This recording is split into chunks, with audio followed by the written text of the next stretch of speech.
Perkenalkan, kami dari kelompok 1, jurusan Perbankan dan Keuangan B, Universitas Siliwangi. Di sini kami akan mempresentasikan tentang Pancasila sebagai dasar nilai pengembangan ilmu. A. Hakikat ilmu pengetahuan. Yang pertama, pengertian ilmu pengetahuan. Apa itu ilmu? Ilmu berasal dari bahasa Arab alima yang berarti pengetahuan. Pemakaian kata ini dalam bahasa Indonesia kita ekuivalenkan dengan istilah sains. Sains berasal dari bahasa Latin sciere yang berarti pengetahuan. Pengetahuan secara etimologis berasal dari bahasa Inggris yaitu knowledge. Dengan demikian, pengetahuan merupakan hasil proses dari usaha manusia untuk tahu. Dalam Kamus Filsafat dijelaskan bahasa pengetahuan atau knowledge adalah proses kehidupan yang diketahui secara langsung dari kesadarannya sendiri. Suwaedi mengemukakan bahwa pengetahuan yang dimiliki manusia ada 4. Yang pertama, pengetahuan biasa atau common sense adalah pengetahuan yang masuk akal. Yang kedua, pengetahuan ilmu yaitu ilmu sebagai terjemahan dari sains yang pada prinsipnya merupakan usaha untuk berorganisasian dan mensistematisasikan common sense, namun dilanjutkan dengan suatu pemikiran secara cermat dan teliti menggunakan metode. 3. Pengetahuan filsafat, yaitu pengetahuan yang diperoleh dari pemikiran yang kontemplatif dan spekulatif. Filsafat membahas hal yang lebih luas dan mendalam. Filsafat biasanya membeberkan pengetahuan yang reflektif dan kritis, sehingga ilmu yang tadinya kaku cenderung tertutup menjadi longgar kembali. Yang keempat, pengetahuan agama yaitu pengetahuan yang hanya diperoleh dari Tuhan lewat para utusannya. Pengetahuan agama bersifat mutlak dan wajib diyakini oleh para pemeluknya. C. Perbedaan ilmu dan pengetahuan. Pengetahuan berasal dari kata knowledge, sedangkan ilmu diambil dari kata science dan peralihan dari kata Arab alima atau ilm. Pada dasarnya, pengetahuan berbeda dengan ilmu. Perbedaan ini terlihat dari sifat sistematisnya dan cara memperolehnya. Dalam perkembangan, pengetahuan dengan ilmu bersinonim arti, sedangkan dalam arti material keduanya mempunyai perbedaan. Dari hal tersebut, maka dapat diketahui bahwa ilmu itu adalah sebuah pengetahuan yang berobjek, bersistem, bermetode, dan bersifat universal. Setiap ilmu pasti adalah pengetahuan, namun tidak semua pengetahuan itu ilmu. Yang kedua, perkembangan iptek. Ilmu pengetahuan berkembang melangkah secara bertahap, menurut dekade waktu dan menciptakan zamannya. Dimulai dari yang pertama, zaman pra-Yunani kuno. Pada masa ini masih menggunakan batu sebagai peralatan, oleh karena itu zaman ini disebut zaman batu. Pada zaman ini ditandai oleh kemampuan yang pertama, kehidupan sehari-hari yang didasarkan pada pengalaman. Yang kedua, pemikiran manusia ke tingkat abstraksi. Yang ketiga, kemampuan meramalkan suatu peristiwa atas dasar peristiwa-peristiwa sebelumnya yang pernah terjadi. Yang kedua, zaman Yunani kuno. Yunani pada masa itu dianggap sebagai gudang dari ilmu dan filsafat, karena bangsa Yunani pada masa itu tidak lagi mempercayai mitologi-mitologi. Zaman ini menumbuhkan sikap inquiring attitude, yaitu sikap yang senang menyelidiki sesuatu yang kritis atau mendalam. Bangsa Yunani juga tidak dapat menerima pengalaman yang didasarkan pada sikap receptive attitude, sikap menerima begitu saja. Yang ketiga, zaman abad pertengahan. Para ilmuwan pada masa ini hampir semua adalah para teolog, sehingga aktivitas ilmiah terkait dengan aktivitas keagamaan. Pada zaman ini juga terdapat semboyan Ancilla de Olognia atau abdi agama. 4. Zaman Renaissance. Zaman Renaissance ditandai dengan era kebangkitan kembali pemikiran yang bebas dari dogma-dogma agama. Renaissance merupakan zaman peralihan kebudayaan modern. Manusia merindukan pemikiran yang bebas mencapai kemajuan atas hasil usaha sendiri tanpa campur tangan ilahi. Yang kelima, zaman modern. Zaman modern ditandai dengan berbagai penemuan dalam bidang ilmiah. Tokoh yang terkenal pada zaman ini antara lain René Descartes atau tokoh yang terkenal sebagai Bapak Filsafat Modern, Isaac Newton, penemu teori gravitasi, Charles Darwin dengan teori struggle for life, perjuangan untuk hidup, J.J. Thomson dengan temuannya yaitu elektron. Yang keenam, zaman kontemporer abad 20 dan seterusnya. Pada zaman kontemporer ini, bidang fisika menempati kedudukan yang paling tinggi. Selain itu, zaman ini juga penemuan berbagai teknologi canggih. Teknologi komunikasi dan informasi termasuk salah satu yang mengalami kemajuan yang sangat pesat. Mulai dari penemuan komputer, berbagai satelit komunikasi, internet, dan lain-lain. Tokoh yang terkenal pada zaman ini adalah Albert Einstein dengan pendapat alam semesta bersifat kekal dan tidak mengakui adanya penciptaan alam semesta. Jadi dapat disimpulkan bahwa perkembangan iptek yang saat ini terjadi berawal dari dunia barat dan mengakhiri masa kegelapan The Dark Age, lahirnya era yang disebut sejarah Renaissance dan humanisme.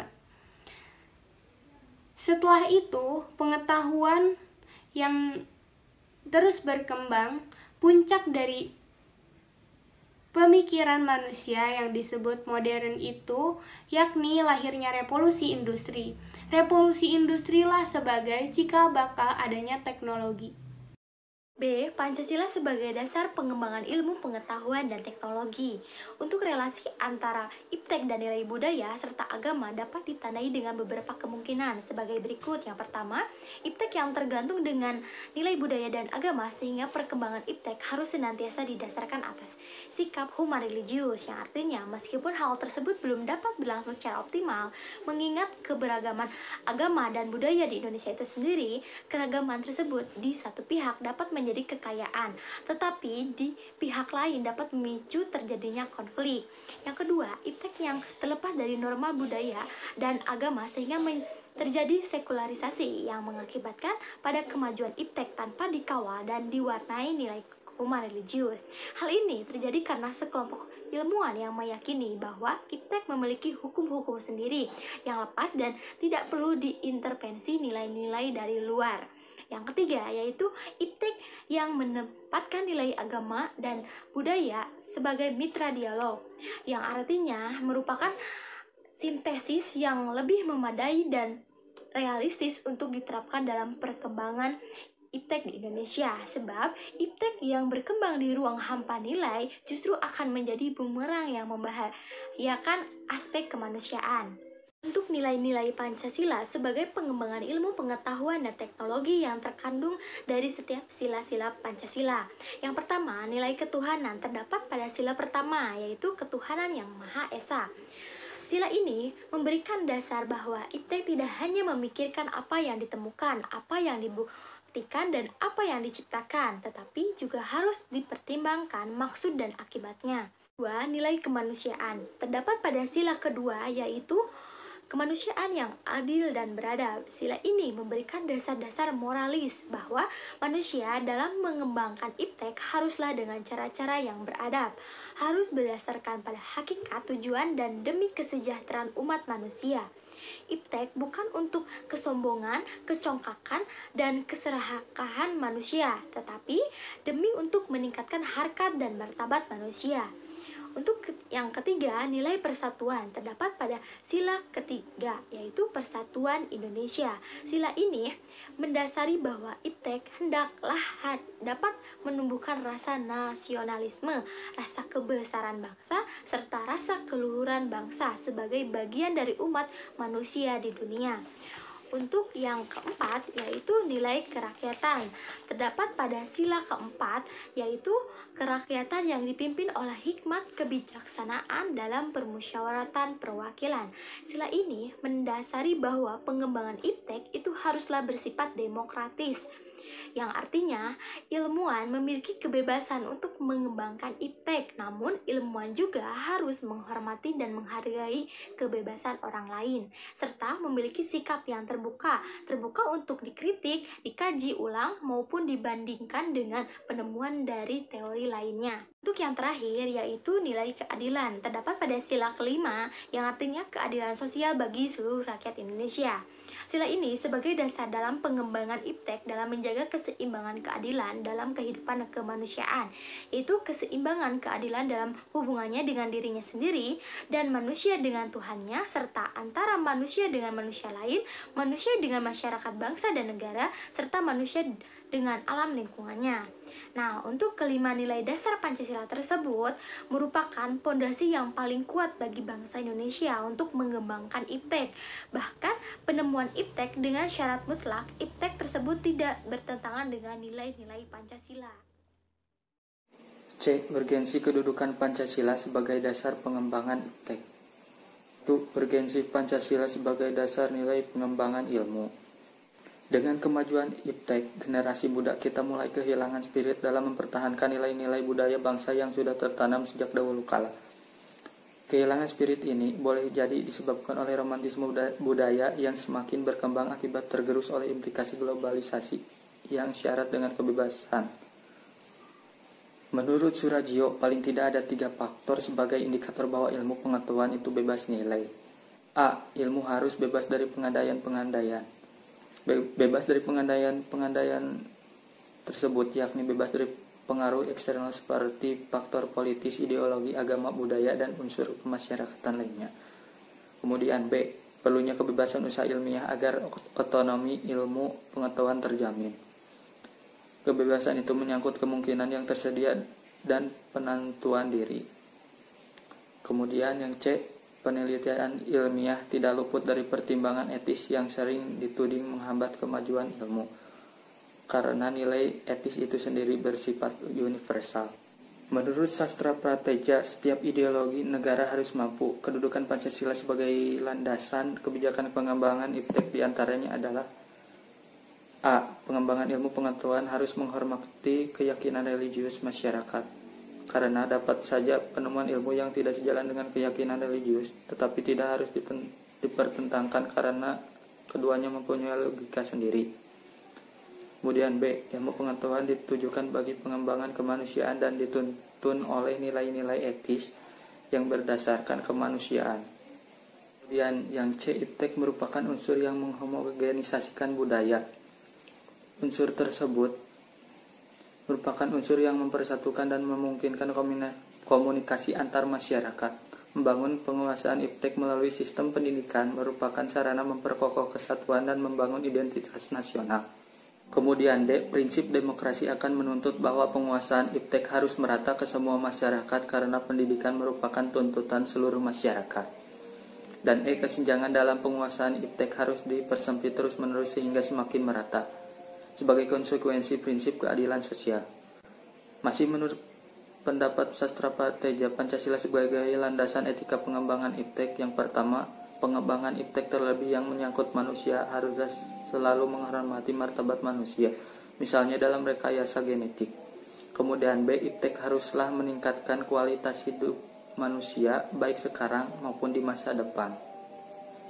Kemudian C. Pengembangan IPTEK hendaknya membentuk pemekaran komunitas manusia baik lokal, nasional maupun global. Kemudian D. IPTEK harus terbuka untuk masyarakat lebih-lebih yang memiliki dampak langsung kepada kondisi hidup masyarakat. Dan E. IPTEK hendaknya membantu penciptaan masyarakat yang semakin lebih adil. Konsep Pancasila sebagai dasar nilai pengembangan ilmu mengacu pada beberapa jenis pemahaman. Di antaranya A. Setiap ilmu pengetahuan dan teknologi iptek yang dikembang di Indonesia haruslah tidak bertentangan dengan nilai-nilai yang terkandung dalam Pancasila.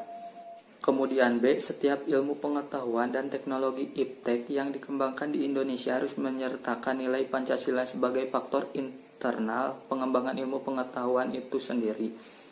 Kemudian C. Nilai Pancasila berperan sebagai rambu normatif bagi pengembangan iptek di Indonesia. Artinya mampu mengandalkan iptek agar tidak keluar dari cara berpikir dan cara bertindak dari bangsa Indonesia. Kemudian dan D. Setiap pengembangan ilmu pengetahuan dan teknologi harus berasal dari budaya dan ideologi bangsa Indonesia sendiri, atau yang lebih dikenal dengan istilah mempribumikan ilmu. Dari uraian pandangan mengenai Pancasila sebagai dasar pengembangan ilmu sebagaimana dikemukakan di atas mengandung makna yang berbeda-beda, yakni yang pertama, bahwa iptek tidak bertentangan dengan nilai-nilai yang terkandung dalam Pancasila, mengandung asumsi bahwa ilmu pengetahuan dan teknologi itu berkembang secara otonom. Kemudian dalam perjalanannya dilakukan adaptasi dengan nilai-nilai Pancasila. Makna kedua, bahwa setiap ilmu pengetahuan dan teknologi yang dikembangkan di Indonesia harus menyertakan nilai-nilai Pancasila sebagai faktor internal, mengandalkan bahwa sejak awal perkembangan iptek sudah harus melibatkan nilai-nilai Pancasila. Namun keterlibatan nilai-nilai Pancasila ada dalam posisi tarik ulur, artinya ilmuwan dapat mempertimbangkan sebatas yang mereka anggap layak untuk dilibatkan. Kemudian makna ketiga, bahwa nilai-nilai Pancasila berperan sebagai rambu normatif bagi pengembangan iptek, mengasumsikan bahwa ada rule of the game yang harus disepakati oleh para ilmuwan sebelum ilmu itu dikembangkan. Namun tidak ada jaminan bahwa rule of the game itu akan terus ditaati dalam perjalanan pengembangan iptek itu sendiri. Sebab ketika iptek terus berkembang, aturan main seharusnya terus mengawal dan membayangi agar tidak terjadi kesenjangan antara pengembangan iptek dengan rule of the game. Dan pengertian keempat menempatkan bahwa setiap pengembangan iptek harus berakar dari budaya dan ideologi bangsa Indonesia dan memandang bahwa Pancasila bukan hanya sebagai dasar nilai pengembangan ilmu, tetapi sudah menjadi paradigma ilmu yang berkembang di Indonesia. Untuk itu diperlukan penjabaran yang lebih rinci dan pembicaraan di kalangan intelektual Indonesia. Sejauh mana nilai-nilai Pancasila selalu menjadi bahan pertimbangan bagi keputusan-keputusan ilmiah yang diambil. Yang pertama, ada alasan diperlukannya Pancasila sebagai dasar nilai pengembangan ilmu. Pentingnya Pancasila sebagai dasar pengembangan ilmu dapat ditelusuri ke dalam hal-hal sebagai berikut. Yang pertama, ada pluralitas nilai yang berkembang dalam kehidupan bangsa Indonesia dewasa ini. Sering dengan kemajuan iptek menimbulkan perubahan dalam cara pandang manusia tentang kehidupan. Hal ini membutuhkan renungan dan refleksi yang mendalam agar bangsa Indonesia tidak terjerumus ke dalam penentuan keputusan nilai yang tidak sesuai dengan kepribadian bangsa. Yang kedua, ada dampak negatif yang ditimbulkan kemajuan iptek terhadap lingkungan hidup berada dalam titik nadir yang membahayakan eksistensi hidup manusia di masa yang akan datang.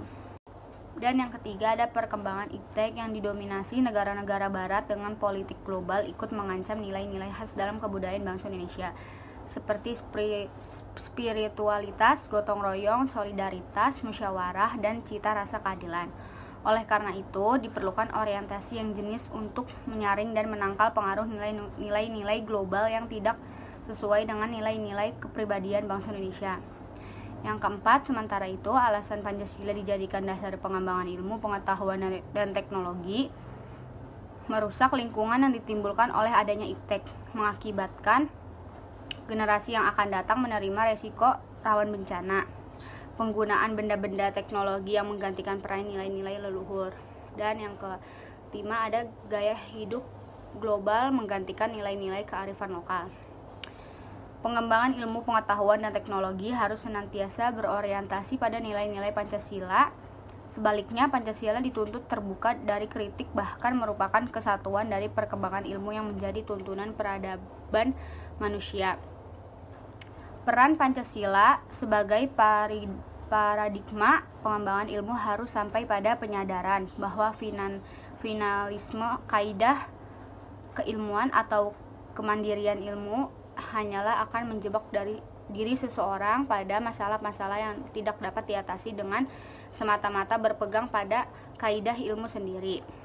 Ada dinamika dan tantangan Pancasila sebagai landasan pengembangan iptek. Pancasila sebagai landasan pengembangan ilmu belum dibicarakan secara eksplisit oleh para penyelenggara negara sejak Orde Lama sampai era Reformasi. Para penyelenggara negara pada umumnya hanya menyinggung masalah pentingnya keterkaitan antara pengembangan ilmu dan dimensi kemanusiaan atau humanisme. Sementara itu, tantangan terhadap Pancasila sebagai dasar pengembangan iptek di Indonesia sebagai berikut. Yang pertama, ada kapitalisme yang sebagai menguasai perekonomian dunia termasuk Indonesia. Akibatnya ruang bagi penerapan nilai-nilai Pancasila sebagai dasar pengembangan ilmu menjadi terbatas. Yang kedua, globalisasi yang menyebabkan lemahnya daya saing bangsa Indonesia dalam pengembangan iptek sehingga Indonesia lebih berkedudukan sebagai konsumen dari para produsen dibandingkan dengan negara-negara lain. Yang ketiga, konsumerisme menyebabkan Indonesia menjadi pasar bagi produk negara lain yang lebih maju.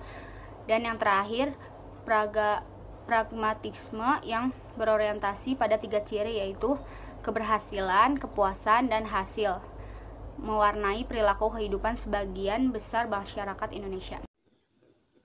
Keterkaitan Pancasila dan perbankan. Asas, fungsi, dan tujuan perbankan yang tercantum dalam Pasal 4 Undang-Undang Nomor 1 Tahun 1998 tentang Perbankan Perubahan, Asas Undang-Undang Nomor 2 Tahun 1992 tentang Perbankan, menyatakan bahwa perbankan Indonesia bertujuan menunjang pelaksanaan pembangunan nasional dalam rangka meningkatkan pemerataan pertumbuhan ekonomi dan stabilitas nasional ke arah peningkatan kesejahteraan rakyat banyak. Pasal tersebut merupakan suatu tujuan perbankan dalam melaksanakan kegiatan operasional perbankan untuk mewujudkan kesejahteraan pembangunan ekonomi di Indonesia. Tujuan perbankan tersebut tidak akan ada apabila landasan filosofis dalam perbankan, yakni konsideran, tidak mendasari dan merefleksikannya sebagai meta yuridis hubungan-hubungan antara pasal yang satu dengan yang lainnya, saling mempengaruhi dan melengkapi. Butir-butir yang terkandung dalam Pancasila. Yang pertama yaitu ketuhanan yang Maha Esa. Dalam pembuatan dan penerapan hukum perbankan, pihak-pihak yang memegang jabatan di dunia perbankan maupun nasabah sebagai konsumen bank yang terlibat hendaknya memandang dalam hati bahwa saya bertuhan. Dengan kedua belah pihak meyakini masyarakat Indonesia yang bertuhan, sehingga keduanya dapat menjumpai keadilan dan kesejahteraan bagi ekonomi bangsa Indonesia. Lalu ada kemanusiaan yang adil dan beradab. Jabatan yang melekat pada profesi seorang pekerja di bank adalah tuntutan akan penerapan konsep tanggung jawab merupakan pembatasan dari kewenangannya sebagai penguasa. Sebagai pihak bankar dan nasabah harus menampakkan diri dalam tindakan maupun kebijakan-kebijakan yang adil dan beradab. Yang ketiga yaitu Persatuan Indonesia. Perbankan melalui kebijakan pemerintah Indonesia dengan program-program penjaminan harus dapat memulihkan kepercayaan masyarakat internasional, yang dimana program-program pemerintah tersebut harus bisa diakui Bank Indonesia di dunia internasional. Lalu, kerakyatan yang dipimpin oleh hikmah kebijaksanaan dalam permusyawaratan perwakilan. Lembaga moneter dan fiskal harus mampu menjaga independensi, juga harus ada harmonisasi hukum antara ideologi Pancasila sebagai pondasi sistem negara Indonesia. Dan yang terakhir yaitu keadilan bagi seluruh rakyat Indonesia. Jika tidak ada implementasi prinsip keadilan, akan berdampak pada hajat hidup orang banyak.